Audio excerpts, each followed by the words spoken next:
Long ago, in the land of Israel, things were not going well. The people had forgotten God's ways.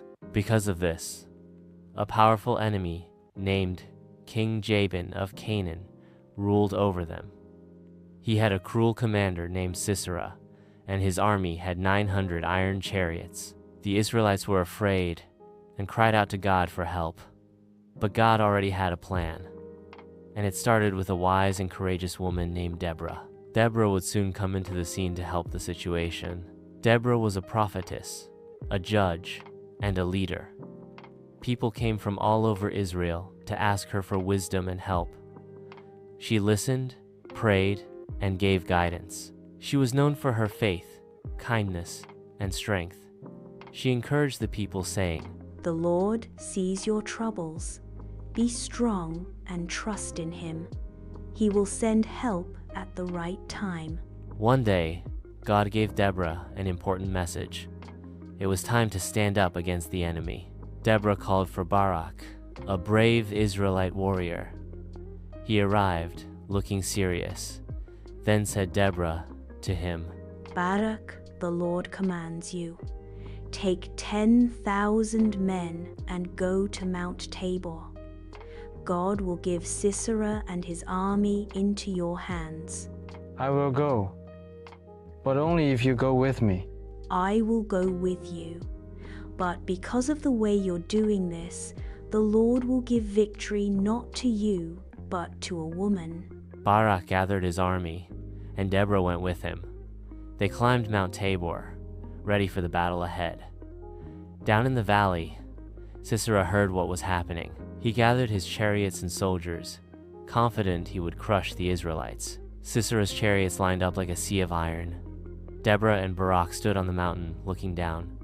Then said Deborah to Barak, "Go, Barak.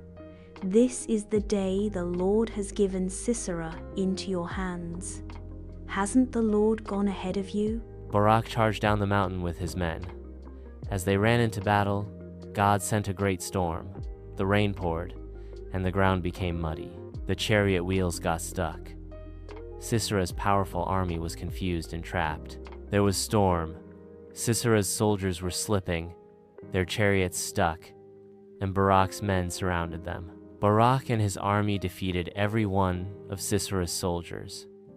But Sisera, the commander, ran away on foot. Sisera was so tired and dirty, and he ran to a quiet tent in the countryside. He came to the tent of Jael, a woman whose husband was at peace with King Jabin. Sisera thought he would be safe there. Jael stepped out of her tent, welcoming Sisera with a calm smile. She said to Sisera, "Come in, sir. Don't be afraid." Sisera stumbled into the tent, exhausted. He said, "Please, give me some water." "Here, drink." Instead of water, she gave him warm milk and covered him with a blanket. Then Sisera started feeling sleepy and asked her, "Stand at the door. If anyone comes, tell them I'm not here." Sisera fell into a deep sleep, and while he was sleeping, Jael did something bold and shocking. With quiet strength and courage, she drove a big tent nail with a hammer into Sisera's temple and pinned it to the ground. So the enemy commander died, and that ended his terror. Later, Barak came by, still searching for Sisera. Jael stepped out of her tent and said to Barak, "Come, I'll show you the man you're looking for." That day, God gave Israel a great victory. The people were free from fear. King Jabin's power grew weaker and weaker until he was completely defeated. Deborah and Barak stood before the people, singing and celebrating. To thank God for his victory, Deborah and Barak sang a beautiful song. It praised God, honored brave leaders, and remembered the courage of people like Jael. When the leaders lead and the people willingly follow, praise the Lord. Deborah's song reminded everyone that true strength comes from trusting God and standing up for what is right, even when it's hard. It was another peaceful time for Israel through Deborah. Because of Deborah's courage and obedience, the land of Israel had peace for 40 years. Deborah wasn't a warrior. She didn't ride a chariot. But she had something even more powerful: faith, wisdom, and courage. She listened to God and led with a strong heart. And Jael, she wasn't a soldier either.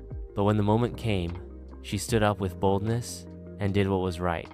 Sometimes, God uses unexpected people to do great things. People just like you.